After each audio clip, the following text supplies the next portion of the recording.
Alright, what's going on guys? Today, we're going to do something a little bit different. I'm just going to give a random deck tech to a paper deck that I play, because the deck has been performing really well, despite the fact that it is very affordable in terms of price. I know currency varies, but in USD, the deck's like $60 to $70 or so, and despite that, my current record with it, which I've actually kept track of, in matches I am 14-6, 14 wins, 6 losses, and in games I am 33-17, which is not the best, but a lot of that has to do with the fact that my mana base is really bad. I do really need to work on it. I definitely need Sacred Foundries and Clifftop Retreats, but 14-6 with a $60 to $70 budget deck is pretty fantastic, so I thought we would take a look at it. So for starters, I'm playing 4 Sky Marcher Aspirants, 3 Healer's Hawks, and 2 Hunted Witnesses. And this gives you an idea of how aggressive the deck is. We have actually another screen of 1-drops, but yeah, Sky March Aspirant, 1 mana, 2/1, so 2 power on turn 1 is fantastic. And late game, if we have the City's Blessing, it has flying, so in the early game, I'm perfectly happy to play this on turn 1 and just start swinging for 2, but if I top deck at late game, then it's an evasive little threat that can finish off the opponent, so that's fantastic. Healer's Hawk is also a 1/1 flying lifelink, so it's nothing super exciting, but it can get out of hand with Banalish Marshal and Tajik, which we'll look at a little bit later. And the 2 Hunted Witnesses are mostly for decks that are running a lot of removal. It's just really nice to have creatures that when they die, they put out a token. We'll have more of those, so it just makes it harder for our opponent to play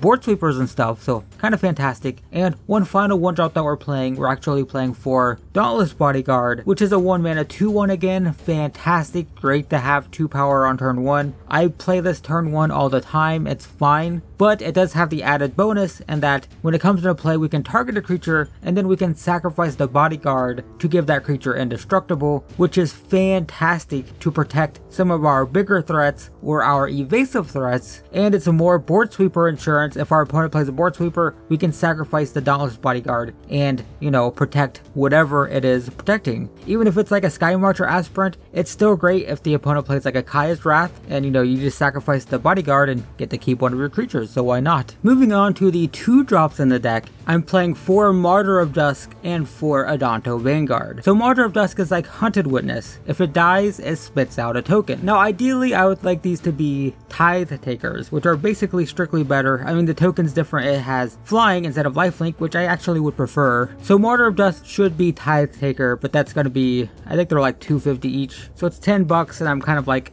you know, whatever. I'll run Martyr of Dusk, whatever. It's a budget deck, you know, I'm happy with Martyr of Dusk. They're like 10 to 15 cents each. So yeah, it's fine. 2 mana, 2 power. We can just attack with it relentlessly. Don't care if it dies because it spits out a token anyway. And then the Untitled Vanguard is a 2 mana 1/1, but when it attacks, it becomes a 3/1. And most importantly, we can pay for a life to give it indestructible. That seems like a bad deal, but it's not. It's fantastic. We're gonna kill our opponent faster than they can kill us, guaranteed. So we can just spend our life all willy-nilly. Doesn't matter. I've literally spent 16 points of my own life protecting Untitled Vanguards so they can just relentlessly attack the opponent, because I'm going to put out more damage than them faster anyway. And, you know, keeping them alive to keep up the assault is very important and kind of great. And then moving on, a couple more 2-drops. We have 4 Pyromancers and 2 Remorseful Clerics. Pyromancers aren't normally played in the Boros Aggro decks, but I actually really like it. It's a 2 mana 2/1, so it's fine. It's generally what we're trying to do, just put out a lot of power really fast, but it does deal 2 damage, and that actually kind of adds up pretty quick. It's just nice to have reach. You know, like playing a turn 1 Sky Marcher Aspirant, turn 2, play a Pyromancer, deal 2 damage, then attack for 2, following turn, attack for 4, you know, it adds up really quick. It's kind of great. People aren't playing it very much, but I really like it. And then Remorseful Cleric is just an evasive threat. Literally, I'm just playing it because it's a 2 mana, 2 power with flying. That's it. But it does have the added bonus in that we can sacrifice it to exile our opponent's graveyard. I very rarely do that, but it does help against like Izzet Drakes if they have the Enigma Drake. And you can always just do it in response to a board sweeper. And you know, sometimes you can hit cards with Jumpstart and whatnot. So yeah, it's fine. More importantly though, it's just 2 mana, 2 power with flying, which is the main reason I'm playing it. And at the top of the curve, I'm playing 4 Banalish Marshal and 3 Tajik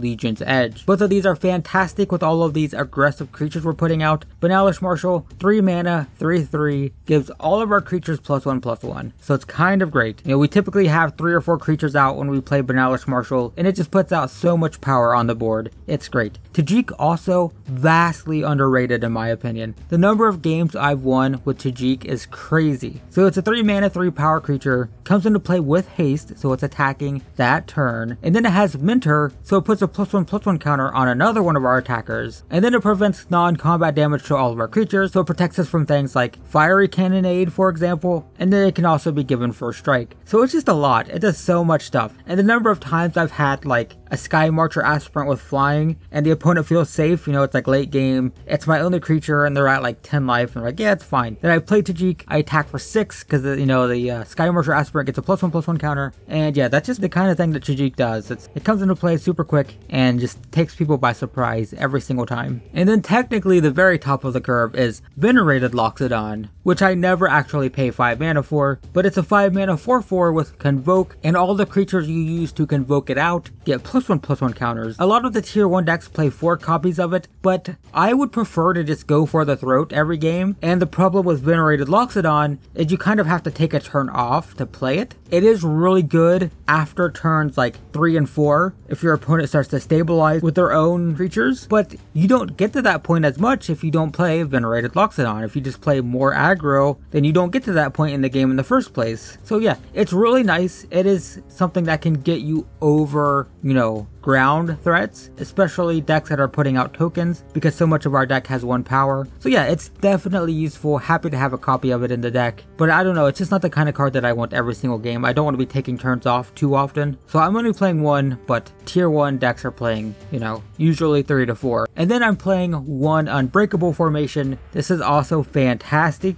For 3 mana, we always play on our main phase. We put a +1/+1 counter on all of our creatures, and then they get Vigilance and Indestructible, which means that we can just jam our entire team into our opponent with no concern as to how they're going to block. This is a game winner for sure. I want more of them. I definitely want to go up to 2 or 3 because it's just fantastic. Being able to just not have any concern about blockers and it's being like, yep, gonna send everything, and also they're bigger and they have Vigilance too, so they can still block. Fantastic. Love it. Great card. Highly recommended. And then in terms of removal, I'm playing 2 Lightning Strikes and 1 Conclave Tribunal. I was actually originally playing with the 4 full Lightning Strikes, but as I mentioned earlier, the deck's just, the mana is really bad and I just kept getting color screwed, so I'm trying to reduce the number of red spells in the deck. One of them came out for Unbreakable formation, and one of them came out for the Venerated Loxodon, which is why there's 1 of each of those. But still 2 Lightning Strikes. They can still win games. I can still fling them at my opponent's face, as well as clear a blocker away so I can attack. So pretty good. And then 1 Conclave Tribunal, very useful for like Izzet Drakes and stuff like that. Just, you know, any big flying threat, anything that's got a lot of power that I can attack through. Rekindling Phoenixes are nice to hit with Conclave Tribunal. I have 3 more on the sideboard too. Lyra Dawnbringers also very nice to hit with Conclave Tribunal. So yeah, useful card. Happy to have 1 in the main deck.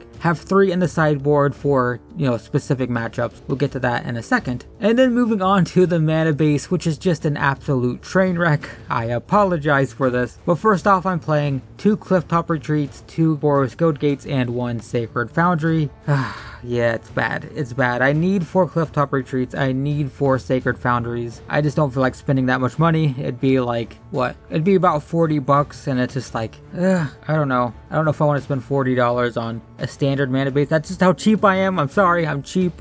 It's a budget deck, and this is the duels and the deck. And then the deck is also playing, and here's the cringy part, but we're playing a single mountain and 3 Evolving Wilds. And the reason I'm only playing 1 mountain, by the way, is because we do have Banalish Marshal. So we do not want basic red sources. We don't want mountains. Very bad. We want all of our lands to be able to produce white mana. But playing 3 Evolving Wilds and 1 mountain means I'm much less likely to draw a basic mountain, but then I have more ways to fetch a basic mountain if I need it. So essentially with this package I have 9 sort of red sources in the deck, but I only have 1 basic mountain, which is, you know, it's okay. I would prefer these Evolving Wilds to be Sacred Foundries though. That would just solve a whole lot of problems. And then I would prefer the mountain to be a Clifftop Retreat. But yeah, it is what it is. And then I'm playing 16 basic planes, and that's it. That's it for the main board. So moving on to the sideboard, I currently have 3 Conclave Tribunals and 2 Sealaways as removal against things that are, you know, deadly and dangerous, particularly Drakes and Rekindling Phoenixes, as well as Lyra Dawnbringer. Those are the major problems, and I bring all of these in against decks that are running those. I also have a couple Legion War Bosses in the sideboard. I've only brought these in a couple of times. I probably need to just get them out. 3 mana 2/2, spits out a 1/1 token every turn, has Mentor. It's okay. I find more often than not,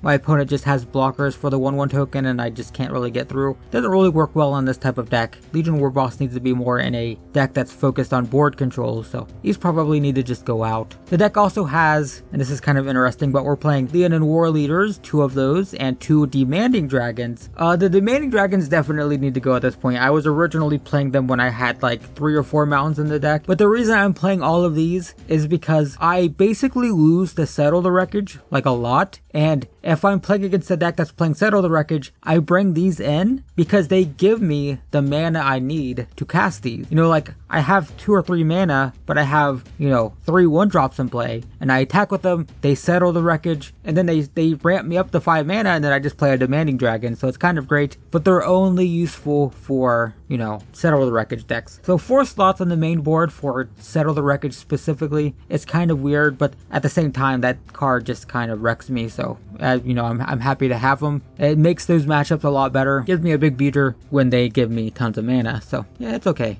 I'm also playing 1 Hunted Witness and 1 Diamond Mare. Hunted Witness just comes in against decks that are running lots of board control because it's bad card advantage for the opponent, and Diamond Mare is very specifically for mono red. It blocks basically all of their creatures except the Steamkin, and it lets me gain life, which red decks really don't like. I'm also playing 1 Lightning Strike. I can bring that in if necessary, and I have 1 Sorceress Spyglass, mostly for the win conditionless Esper control decks. You know, like if a deck isn't going to have a win condition but they're relying on Teferi, I can bring in Sorceress Spyglass and make them incapable of activating it, so that's nice. And that's the deck, guys. That is the deck that I am playing in paper. It's okay. It's not great. The mana base is horrible, and I've really been wanting to cut red out entirely and go to mono white, but man, Tajik is just so good. It's really hard to lose Tajik, but I would definitely like to take out maybe the Pyromancers for Tithe Takers, and I'd like to get the Lightning Strikes out as well, just so I'm not color screwed as often, and basically be mono white with a tiny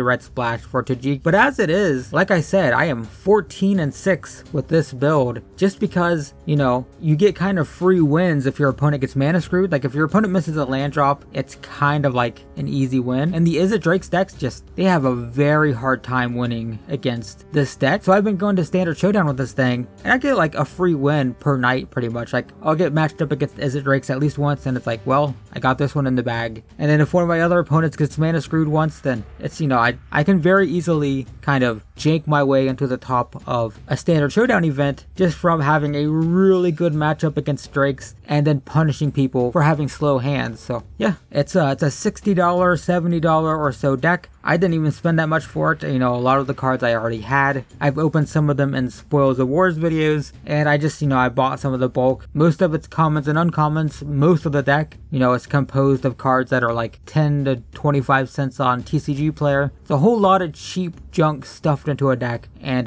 just because of how fast it is, you know, it can definitely win. It's been winning a lot. It's been doing pretty well for me. So yeah, there you go, guys. That is my paper deck. Definitely something to consider if you're going to an F&M and just want a super cheap deck. Though again, just be wary, the mana base is horrible, and I've been frustrated on many occasions at having my lands come into play tapped, or, you know, just stuff like that. It's frustrating. I really want to cut down to mono white or buy Sacred Foundries and Clifftop Retreats just because the mana is so bad. But mana aside, the deck it's pretty good. It's been working pretty well for me. Anyway, that's it. Thanks for watching, guys, and I will see you in the next one.